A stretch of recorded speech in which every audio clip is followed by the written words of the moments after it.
இந்த மனித பிரிவு வந்து நம்ம எல்லாருமே வந்து கொஞ்சம் கவனம் செலுத்தணும் அப்படின்னு நான் சொல்லுவேன். எதுல கவனம் செலுத்தணும் அப்படின்னா, நம்ம எல்லாரும் வந்து காசு, பணம், சொத்து, பணம் அப்படிங்கிற விஷயத்துல கவனம் செலுத்துறோம். எல்லாத்துலயும் கவனம் இருந்தாலும் அதே அளவுக்கு பக்தியிலும் கொஞ்சம் கவனம் இருக்கும். எதுல இருக்கணும்? பக்தியில. பக்தியில வந்து எல்லா பக்தியும் செஞ்சா நம்ம கரையேற முடியுமா அப்படின்னு கேட்டா, இப்ப நல்லா பாருங்க, நிறையா கோயில்கள்ல நீங்க பட்டர்களை பார்த்துருப்பீங்க. கோயில் பூஜை பண்ற பூசாரிகளை பார்த்துருக்கீங்களா? அதுல வந்து கிராமத்து கோயில் இருக்கிற பூசாரியை பத்தி நம்ம சொல்ல வேண்டாம். ஏன் அப்படின்னா, அவங்க வந்து வேதம் கட்டாய படிச்சிருக்க மாட்டாங்க. அவங்க வந்து ஸ்டைல் வேற மாதிரி இருக்கும். ஒரு வேளாரோ இல்லை ஒரு பண்டாரமோ இல்லைன்னா நார்மலா வந்து சிவாச்சாரியாரோ வேற மாதிரி இருப்பாங்க. இந்த வைஷ்ணவ ஆலயங்களை பூஜை பண்ற நபர்களை நீங்க பார்த்தீங்கன்னா தெரியும். அவங்க எல்லா கைங்கரியம் பண்ணுவாங்க. தன்னுடைய குழந்தைக்கு ஒரு தடவை கூட அந்த தெய்வத்துக்கு மொட்டை அடிச்சிருக்க மாட்டாங்க. திருப்பதியில பூஜை பண்ணுவாங்க. திருப்பதியில வைஷ்ணவ பூஜை பண்ணுவாங்க. அங்க உள்ள பட்டர்லாம் பார்த்துருப்பீங்களா? பல பலன்னு தெரியுவாங்க. ஆனா அவங்க பெத்த குழந்தைக்கு ஒரே ஒரு தடவை திருப்பதி ஏழுமலையானுக்கு மொட்டை அடிச்சிருக்க மாட்டாங்க. ஏன் அடிச்சிருக்க மாட்டாங்க? தேவையில்லை அப்படிங்கிற மொட்டை அடிக்க கூடாதுன்னு, தேவையில்லை அப்படின்னு. அப்புறம் ஒரு தடவை அடிச்சிருக்க மாட்டாங்க. நம்ம செய்யற எந்த பரிகாரத்தையும் அந்த பெருமாளுக்கு அவங்க செய்ய மாட்டாங்க. இப்ப நம்ம போய் என்னென்ன பரிகாரம் செய்யற பெருமாள் கோயில்லாம் என்னென்ன பண்றோம், விழுந்து கும்புறோம், அதை பண்றோம், அப்படி பண்றோம், எல்லாம் பண்ணுவோம். நம்ம பண்ற எதையுமே அவங்க பண்ண மாட்டாங்க. அவங்க பண்ணவே மாட்டாங்க. ஏன்? அப்ப இந்த தப்பான வழியை கத்துக் கொடுத்தது யார்? நமக்கு கொஞ்சம் கிராஸ் கேள்வி கேட்டு கண்டுபிடிச்சிட்டாரு. இந்த தப்பான வழி யார் நமக்கு கத்துக் கொடுத்தது யார் அப்படின்னு. இதை கத்துக் கொடுத்ததும் அவன் தான். இதை கத்துக் கொடுத்ததும் அவன் தான். ஏன்னா உங்களை வச்சு ஒரு பிசினஸ் நடக்கும், அவனுடைய வாழ்வாதாரம் இருக்கு. அப்போ அவன் என்ன செய்யறான்னு ஒரு கேள்வி வரும். ஒண்ணுமே இல்லை, கடவுள் முன்னாடி போயிட்டு ஓம் கேசவாய நமக, ஓம் மாதவாய நமக, ஓம் புருஷோத்தமாய நமக, ஓம் மதுசூதனாய நமக, ஓம் அச்சுதாய நமக, அனந்தாய நமக, இப்படி வந்து பகவானுடைய நாமத்தை தான் சொல்லி சொல்லி அவன் வாழ்ந்துகிட்டே இருப்பான். பகவானுடைய நாமத்தை சொல்லி அவன் வாழ்வான். நம்ம ஃபுல்லா என்ன பண்ணுவோம்? பரிகாரம் பண்ணிக்கிட்டு இருப்போம். ஒவ்வொரு பரிகாரம் எவ்வளவு இருக்கும்? 5000, 6000, 2000, 3000 இப்படி பரிகாரம் இருக்கும். அவன் ஒரு நாள் இதை செய்ய மாட்டான். அவன் செய்யறது ஃபுல்லா பகவான் முன்னாடி போயிட்டு என்ன பண்ணுவான்? அச்சுதாய நமக, அனந்தாய நமக, கேசவாய நமக, மாதவாய நமக, கோவிந்தாய நமக, புருஷோத்தமாய நமக, நமகா நமகா நமகா நமகா நமகா நமகா சொல்லியே வாழ்ந்துருவோம். ஏன்னா பகவான் நாமம் சொன்னா வாழ்ந்துருவோம். பகவான் நாமம் சொன்னா வாழ்ந்துருவான். அதை அவன் செய்வான். ஏன்னா கலியில அதுதான் வழிபாடு. கலியில அதுதான் வழிபாடு. இதை தவிர வேற எது செஞ்சாலும் சிறந்த வழிபாடு கிடையாது. சரியான நம்ம பயணமும் பட முடியாது. ரெண்டாவது என்ன அப்படின்னா, நிச்சயம் நம்ம நினைச்சதும் நடக்காது. நீங்க 1000 பரிகாரம் செஞ்சாலும் நடக்காது. அதே மாதிரி பகவானுடைய நாம பாடும்போது நம்ம எத்தனை விதமான தோஷம் பண்ணியிருந்தாலும் தோஷம் கொஞ்சம் கொஞ்சமா கரையும். தோஷம் கொஞ்சம் கொஞ்சமா கரையும். ஆனால் கலியில மக்களுக்கு இந்த மாதிரி விஷயங்கள்ல வந்து பிடிப்பு ஏற்படாது. சுவாமி ஏதாச்சும் ஸ்ட்ராங்கா கொடுங்க சுவாமி அப்படின்னு தான் கேட்பாங்க. என்னத்தடா ஸ்ட்ராங்கா கொடுக்க? பக்தி எப்படி கொடுக்கவா? ஸ்ட்ராங்கா ஒன்றும் இல்லை. இந்த வீட்டுல இருந்து பக்கத்து வீட்டுக்கு தாவுங்கன்னா தாவிடுவாங்க. இந்த வீட்டுல இருந்து பக்கத்து வீட்டுக்கு தாவுங்கன்னா தாவிடுவாங்க. கேட்டா இது பக்தி. மூடத்தனமான பக்தியை சொன்னோம்னா மக்கள் நம்புவாங்க. மக்கள் என்ன பண்ணுவாங்க? நம்புவாங்க. சாஸ்திரபூர்வமான பக்தியை சொன்னா மக்கள் நம்ப மாட்டாங்க. இதுக்கு எங்க ஆச்சாரியார் ஒருத்தர் வந்து ஒரு முக்கியமான கதை சொல்லுவாரு. அவர் வருஷம் வருஷம் இங்கிருந்து மலேசியா போயிட்டு நம்மள மாதிரி பிரச்சாரம் பண்ணுவார். மலேசியாவில் போயிட்டு அவர் பிரச்சாரம் பண்ணானா அந்த இடத்துல வந்து அதிகபட்சம் 500 பேர் இருப்பாங்க. சுவாமி ஹரிதாஸ்கிரி மகராஜன் சொல்லி 1994 வந்து கங்கா நதியில ஜலசமாதியானவர். அவர் தண்ணிக்குள்ள இருந்தா அவர் உடம்பு மாதிரி கரைஞ்சு போச்சு. அவர் உடம்பு கரைஞ்சு போச்சு. யாராச்சும் உடம்பு அப்படி கரையுமா? அவர் உடம்பு கரைஞ்சு. அவருடைய பக்தியை பாடுறது தான். அவருடைய பக்தி வந்து பாடுறது. இதுதான் அவர் சொல்லுவார். மலேசியாவில் போயிட்டு வந்து ஒரு முக்கியமான பிள்ளையார் கோயில் இருக்கு, ஃபிர்ஃபில் ஒரு பிள்ளையார் கோயில் இருக்கு. அந்த பிள்ளையார் கோயிலில் வந்து பிரச்சாரம் பண்றார். நான் சொல்றது 90ல் நடந்த கதை. 1990ல் நடந்தது. பிரச்சாரம் பண்றார். அப்போ அங்க பாத்தீங்கன்னா வந்து ரிங்கிட் இருக்கும். ரிங்கிட்னா வந்து தங்கம் மிக்ஸ் பண்ண காசு இருக்கும். தங்கம் மிக்ஸ் பண்ண காசு இருக்கும். நம்ம வந்து காயின் சொல்றோம்ல, அங்க காயின் இருக்கும், அதுல தங்கம் இருக்கும். அப்பதான் வந்து 100 வெள்ளி காயின் வந்து வெளியிட்டு இருக்காங்க. மலேசியா கவர்மெண்ட் ரிங்கிட் வெளியிட்டு இருக்காங்க. அதை ஒருத்தர் கொண்டு வந்து இந்த பிள்ளையாருக்கு இதை வைங்கன்னு சொன்னோன்னா ஒரு சந்தனத்துல குலைச்சு பிள்ளையாருடைய தொப்புள்ள வச்சுட்டாங்க. அந்த புது காசை என்ன பண்ணிட்டாங்க? சந்தனத்தை குலைச்சு பிள்ளையார் தொப்புள்ள ஒட்டி விட்டாங்க. இந்த காசு வந்து யாருக்குமே கிடைக்கல. அன்னைக்குதான் புதுசா ரிலீஸ் பண்ணிருக்காங்க. ஒருத்தருக்கு கிடைச்சிருச்சு. அதை கொண்டு வந்து பிள்ளையாருக்கு கொடுத்துட்டாங்க. இப்போ அந்த காசு எங்க இருக்கு? பிள்ளையாருடைய தொப்புள்ள இருக்கு. இங்க இருக்கு, பிள்ளையார் தொப்புள்ள இருக்கு. நம்ம குருஜி வந்து பிரச்சாரம் பண்ணிக்கிட்டு இருக்காரு. இது மாதிரி முதல்ல பாடுவார். அவர் பாடினாலும் 20 பாட்டு பாடுவார். 20 பாட்டு முடிக்கிறதுக்கே 4 மணி நேரம் ஆயிரும். பாட்டுல எழுதி வச்சு பாட மாட்டாரு. அந்த இடத்துல உட்காருவாரு. 4 பேர் கச்சேரி உட்கார்ந்துருப்பாங்க. அவரா தோன்றதை பாடிக்கிட்ட புது பாட்டு, அப்பவே புது பாட்டு பிறக்கும். பாடிக்கிட்டே போவார் புது புது பாட்டா பாடிக்கிட்டு போவார். பகவான் நாமத்தை அப்படி பாடிக்கிட்டே போவார். அப்படித்தான் 4 மணி நேரம் அவங்க பாட்டு முடிக்க. அதுக்கப்புறம் பிரச்சாரம் பண்ணுவார், பக்தியை பத்தி பேசுவார். அப்படி பேசிக்கிட்டு இருக்கும்போது ஒரு சம்பவம் சொல்றாரு. அப்போ அதுல ஒருத்தவங்க கேள்வி கேட்கறாங்க, சுவாமி நீங்க வந்து பாடுறதுதானே பக்தியா கொடுக்குறீங்க, இது ஒண்ணு எங்களுக்கு வந்து ஹார்டா இல்லையே. எப்படி இல்லையா? அப்படின்னா என்ன? ரொம்ப கடுமையா இல்லையே, நாங்க கடுமையா பக்தி பண்ற மாதிரி தெரியலையே. ஏதோ வாரோம், நீங்க சொல்றீங்க, கையை தட்டுறோம், அப்படி பண்றோம் பாடுறோம், அப்படி ஒன்றும் நாங்க கடுமையா பக்தி பண்ணலையே, காடு மேட்ல உழைக்கிற மாதிரி தெரியலையே அப்படின்னு இருக்காங்க. அப்படியா, ரொம்ப சந்தோஷம். ஆனா வந்து சாஸ்திரம் இதைத்தான் சொல்லுது, அதனால இதைத்தான் நாங்க செய்வோம். ஆனா நீங்க கடுமையா தான் பக்தி வேணா, உங்களுக்கு ஒரு பக்தி வேணா நான் தாரேன் அப்படின்னு சுவாமி வந்து அப்ப சிரிச்சுக்கிட்டே மழுப்பிட்டு ஒரு சின்ன கதை சொல்லியிருக்காங்க. அந்த கதையை தான் இப்ப நான் சொல்ல போறேன். அந்த கதையை தான் இப்ப சொல்ல போறேன்.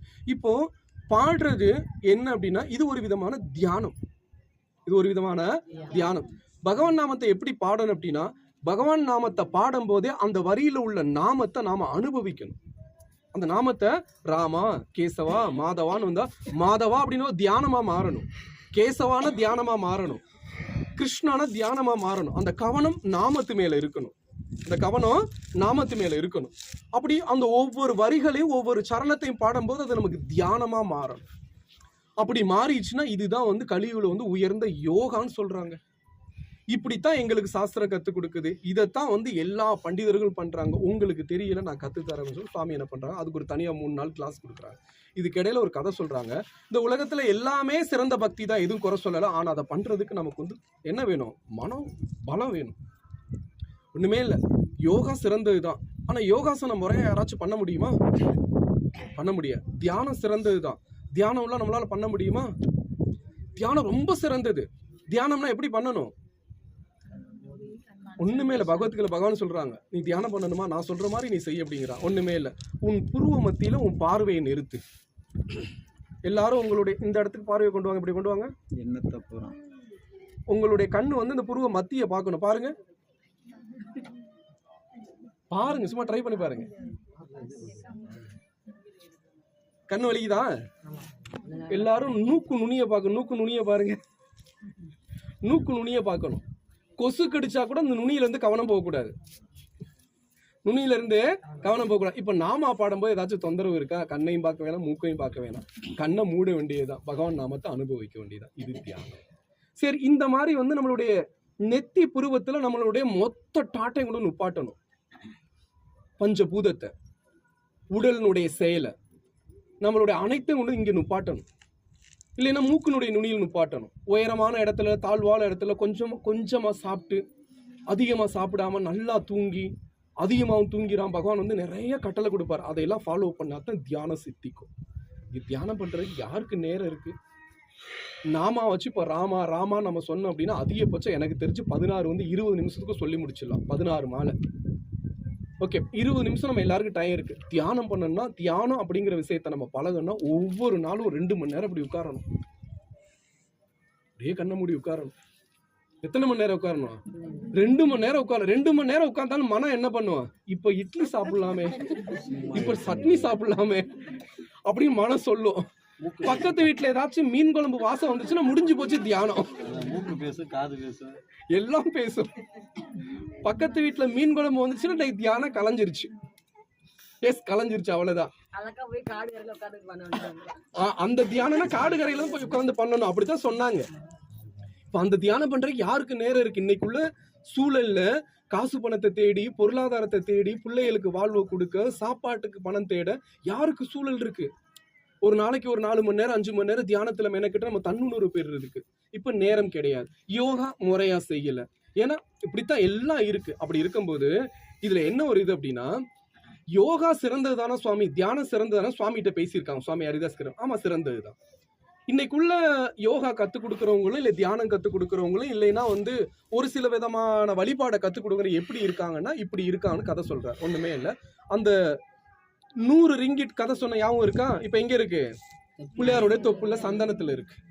அன்னைக்குன்னு பாத்தீங்கன்னா அந்த கோயில்ல வந்து ஒரு பெரிய திருட வந்துட்டான். சுவாமி பிரச்சாரம் பண்ணிக்கிட்டு இருக்காங்க. கோயில்ல பூசாரி பண்ற எல்லா ஆச்சாரியார்கள் என்ன பண்றாங்க, சுவாமி பிரச்சாரத்தை கேட்டுக்கா, பிள்ளையார கவனிக்கிறதுக்கு ஆள் இல்ல, பிள்ளையார் மட்டும் ஜம்முன்னு உட்கார்ந்து இருக்காரு. ஒருத்தன் வந்து அப்படியே உள்ள சுத்தி சுத்தி வந்துட்டு, அன்னைக்கு பாலாய், பாலாய்னா போலீஸ் ஸ்டேஷன், பாலாயில இருந்து வெளியில வந்திருக்கான். போலீஸ் ஸ்டேஷன்ல வெளியில வந்துட்டு பிள்ளையார பார்த்து நம்ம போன்னு சொல்லிட்டு, திருடே ஆல்ரெடி எங்க வந்திருக்கான், வெளியில வந்தாச்சு, பிள்ளையார பார்த்து ஒரு நமஸ்காரம் பண்ணிட்டு அடுத்து திருட்டு நல்ல திருட்டு ஆரம்பிக்கான்னு சொல்லி பிள்ளையார நமஸ்காரம் பண்ண வந்திருக்கான். பிள்ளையார நமஸ்காரம் பண்ணிருக்கா. சுத்தி பார்த்தா பிள்ளையார் கழுத்துல நல்லா நகை கிடக்கு. ஆனா அவனுக்கு என்ன ஸ்பெஷல்னா, அந்த புதுசா வந்து அந்த காயின் தான் ஸ்பெஷல். 3 தடவை பிள்ளையார ரவுண்ட் அடிச்சுட்டு, ஆகா யாருமே இல்லையே, இந்த காயின் வேற இன்னைக்கு தான் புதுசா வந்திருக்கு, யார்கிட்ட இல்லாத காயின் நம்ம கிட்ட இருந்தா நல்லா இருக்குன்னு சொல்லிட்டு நேர போய் நல்லா அலங்காரம் பண்ணிதுக்கா பிள்ளையாருக்கு. நல்ல அலங்காரம் மாலைக்குள்ள சின்னோண்டு தொப்புளுக்குள்ள அந்த காயினை வந்து உள்ள விட்டு எடுக்கும் போது என்ன பண்ணிருக்கு, உள்ள விட்டு அந்த காயின் எடுக்கும் போது மாலைக்குள்ள இந்த தேளு இவரை கொட்டி பிடிச்சு, மாலைக்குள்ள இருந்த தேளு இவளை கொட்டி பிடிச்சு. ஆல்ரெடி இவன் திருடேன், எடுக்க போத காயினை தேள் கொட்டிச்சுன்னு கத்துனா என்ன ஆகும், நீ எதுக்கு பிள்ளையார தொட்டேன்னு கேட்பான், நீ எதுக்கு பிள்ளையார தொட்டேன்னு கேட்பான். அப்ப என்ன சொல்லணும், உண்மையை சொல்லணும். காயின் எடுக்க கையை வச்சேன், தேள் என்ன கொட்டிச்சு அப்படின்னா அப்போ வந்து என்ன பண்ண முடியாது, உண்மைன்னு சொல்ல முடியாது. நான் வந்து காய் அதுக்கு சொல்ல, இப்ப தேள் கொட்டினா ஆண் தான் கத்துவான், இவர் எப்படி கத்தா, ஐயோ ஐயோன்னு கத்துறாரு. எப்படி கத்துறாரு, ஐயோ ஐயோன்னு கத்துறாரு. கூட்டமெல்லாம் இவரை திரும்பி பாக்குது, ஏப்பா ஐயோ ஐயோன்னு கத்துறா, இல்ல பிள்ளையாரு என் கண்ணுக்கு தெரிகிறாரு. எப்படி சமாளிக்கிறாரு, பிள்ளையாரு என் கண்ணுக்கு தெரிகிறாரு, பிள்ளையாரு என் கண்ணுக்கு தெரிகிறாரு, பிள்ளையாரு எங்க கண்ணுக்கு தெரியல, எனக்கு தெரிகிறாரு. ஏன்னா எங்க என்னாச்சு, தேள் கொட்டிருச்சு. தேள் கொட்டினது எப்படி சமாளிக்கணும், அம்மாடி அப்பத்தாடி ஆத்தான் கத்துறதுக்கு பதிலா ஐயையோ பிள்ளையார் தெரிகிறாரு, ஐயையோ பிள்ளையார் தெரிகிறாரு, ஐயையோ பிள்ளையார் தெரியாரு கத்துறாரு, சமாளிக்கிறார். அப்ப என்னாச்சு, உண்மையில இந்த நபருக்கு வந்து பிள்ளையார் தெரிகிறார் புரிசு, இந்த நபரை வந்து சாமியாரா மாத்திட்டாங்க. இந்த நபரை என்ன பண்ணிட்டாங்க, சாமியாரா மாத்திட்டான். ஐயையோ ஒரு பிள்ளையார நேர பார்த்துட்டார், இன்னையில இருந்து இவர் நமக்கு குருஜி அப்படின்ட்டா. என்ன பண்ணிட்டான், குருஜி அப்படி. அப்படித்தான் இன்னைக்கு நிறைய பக்தி இருக்கு. ஏதோ கத்துக்க போக ஏதோ வர, ஆல்ரெடி இவன் என்ன பண்றான், ஒரு பிசினஸ்க்கா ஏதோ ஒண்ணு கத்துக்க போறான், ஒரு தியானத்தை யோகத்தை இல்ல ஒரு பக்தியோ ஒரு ஏதோ ஒண்ணு கத்துக்க போறான். கத்துக்க போயிட்டு ஏதோ கத்துக்க ஏதோ நடக்க அவன் என்ன பண்ணிட்டான், எல்லாரும் குருஜியா மாத்திட்டான். ஆனா உண்மையில எனக்கு எல்லாம் அது செய்ய முடியுமான்னு கிடையாது. அப்போ எது அங்கீகரிக்கப்பட்ட முறையில் நம்மளை வந்து சரியான இடத்துக்கு அழைச்சிட்டு போவோம் அப்படின்னா ஹரிநாமம். அதுக்கு நாங்க ரொம்ப ஸ்ட்ராங்கா பேசுற சுவாமி தான். பகவான் நாம பாடியே 1994 செப்டம்பர் 3ஆம் தேதி எங்களுக்கெல்லாம் ரொம்ப பரிச்சயமான சுவாமி கங்கை நதியில ஜலசமாதியார். கங்கை நதியில 18 மொழியில பாடுவார். அவர் தான் சொல்றார், பகவான் நாமம் தான் உன்னை அங்க கூட்டிட்டு வரும், வேற எதையும் நம்பிராதுன்னு சொல்லிட்டு போனார். இதை தவிர மத்த எல்லாமே இங்க ஏதோ ஒரு திருட்டுத்தனம் இருக்கு, மத்த எல்லாம் இருந்தாலும் எல்லாரும் ஃபாலோ பண்றதுக்கு இப்ப நேரம் கிடையாது, ஒரு திருட்டுத்தனம் இருக்கு, எதையும் நம்பாதீங்க, பகவான் நாம பாடுங்க. பாடும்போது வாய் இனிக்கும், பாடும்போது மனம் இனிக்கும், பாடும்போது உடல் ஆடும், பாடும்போது உடல் ஆடும். நீங்க பகவான் நாம பாடும்போது நீங்க இருக்கிற அனைத்து பிரச்சனையும் மறப்பீங்க, அனைத்து பிரச்சனையும் மறைப்பீங்க. பசி தெரியாது, கலியில் இது சிறந்த பக்தி அப்படிங்கிறான். இப்ப நம்ம எல்லாருக்கும் நேரம் இருக்கா, நம்ம எல்லாருக்கும் நேரம் இருக்கா நாமா பாடுறதுக்கு இருக்கா? இப்ப நம்மளுடைய கவனம் ஃபுல்லா சொத்து காசு பணம், சொத்து காசு பணம், சொத்து காசு பணம், இப்படித்தான் இருக்கு. பக்தி பண்ண நேரம் இருக்கு? அப்போ அற்புதமான இந்த மனித பிறவிய பயனுள்ளதா ஒரு மனிதன் மாத்தணும், ஆணோ பெண்ணோ. எப்படி சுவாமி மாத்துறது? ஒரு திருப்பத்தூர்ல போன ஞாயிற்றுக்கிழமை திங்கக்கிழமை ஒரு கிளாஸ் எடுத்திருந்தேன். அங்க திங்கக்கிழமை கிளாஸ் எடுக்கும்போது ஒரு மாதாஜி சொல்றாங்க, என்ன சொல்றாங்க அப்படின்னா, எங்க வாழ்க்கையை எங்க பிள்ளைகளுக்கா அர்ப்பணிச்சிட்டோம் சுவாமி அப்படிங்கிறாங்க. சரி, அர்ப்பணிச்சுட்டாங்க. அர்ப்பணிச்சா அந்த புள்ள என்ன பண்ண, எனக்கா நீ என்ன பண்ணன்னு புள்ள திரும்ப கேக்குது. வாழ்க்கையை என்ன பண்ணிட்டான், பிள்ளைகளுக்காக அர்ப்பணிச்சுட்டாங்க. ஆனா புள்ள எப்படி கேக்குது, எனக்கா நீ என்ன பண்ண? இப்ப இதுல ரெண்டுல எது உண்மை? அர்ப்பணிச்சது உண்மையா, புள்ள கேக்குறது உண்மையா? எது உண்மை? அர்ப்பணிச்சது உண்மையா, புள்ள கேக்குறது? வாங்கம்மா, எது உண்மை? அப்போ நம்ம என்ன மிஸ்டேக் பண்ணிட்டோம், நம்ம அர்ப்பணிச்சது அந்த பிள்ளைகளுக்கு சொல்லல. உனக்காக நான் என்னென்ன பண்ணு நினைச்சு பிள்ளைக்கு நம்ம பதிவு பண்ணல, பிள்ளைக்கு நம்ம என்ன பண்ணல, பதிவு பண்ணல, பதிவு பண்ணல, நம்ம சொல்லல. நல்ல விஷயங்களை குழந்தைகள்ட்ட பகிர்ந்துக்கத்தான் வேணும். நிச்சயம் நம்ம குரு சொல்லுவாரு, எப்படி சொல்லுவாரு அப்படின்னா, நீ ஒரு பேப்பர், அந்த பேப்பரை செராக்ஸ் எடுத்தா நீ எப்படி இருந்தியோ அப்படியே தான்ப்பா அந்த பேப்பர் வரும் அப்படிம்பாங்க. அப்போ நமக்கு அப்படி கத்துக் கொடுக்கல, நாமளும் அப்படி கொடுத்து நம்மளுடைய அர்ப்பணிப்பை நம்ம குழந்தைகளுக்கு கத்துக் கொடுக்கணும். அப்ப அதுல எது நடக்கும் அப்படின்னு ஒரு கேள்வி கேட்டி அப்படின்னா நிச்சயம் நமக்கு நல்ல சிந்தனை நல்ல குணம் இருந்தா தான் நம்ம பிள்ளைக்கும் வரும். இப்போ நான் என் அப்பா அம்மா மதிச்சேன் அப்படின்னா என்ன என் புள்ள மதிக்கும். இது யதார்த்தமான வசனம். நான் என் அம்மா அப்பாட்ட எதுவும் எதிர்பார்க்கல, அவங்க நல்லா நான் பார்த்துக்கணும் ஆசைப்படுறேன், என் பிள்ளை என்கிட்ட எதுவும் எதிர்பார்க்காது, நல்லா பார்க்க. அப்போ நம்ம என்ன விதைக்கிறோமோ அதுதான் முளைக்கும். அப்போ நீங்க எல்லாரும் உண்மையில சிறந்த அர்ப்பணிப்பு தான். பெற்றோர் எல்லாருமே சிறந்த அர்ப்பணிப்பு தான். அந்த அர்ப்பணிப்பை எடுத்து சொன்னீங்களா? எடுத்து சொன்னா ஒரு வார்த்தை உங்களை தட்டி பேசி இருக்க மாட்டான், ஒரு வார்த்தை உங்களுடைய வார்த்தையை உதாசீனப்படுத்தி இருக்க மாட்டான். இதே வார்த்தையை நான் அங்கேயும் பதிவு பண்ணேன். ராமன் பூமியில் அவதாரம் பண்ணிட்டாங்க. தன்னுடைய தாய் கௌசல்யா சொல்றாங்க, ராமா உன்னுடைய அவதார நோக்கம் நிறையா, நீ எண்ணற்ற அசுரர்கள் அழிக்கத்தான் வந்திருக்க, அதெல்லாம் அப்புறம்தான். ஆனா அந்த அசுரர்கள்லாம் நீ அழிக்கணும் அப்படின்னா அதுக்கு முன்னாடி நீ ஒரு வேலை பண்ண. என்ன தெரியுமா? உங்க அப்பா வார்த்தையை ஒரு தடவை புறம் தள்ளக்கூடாது. ஒரு தடவை என்ன பண்ணக்கூடாது? புறம் தள்ளக்கூடாது. மீனிங் என்ன? தட்டக்கூடாது. அப்படி நீ தட்டாம இருந்தா தான் மோட்டர் ஆஃப் பண்ணும்.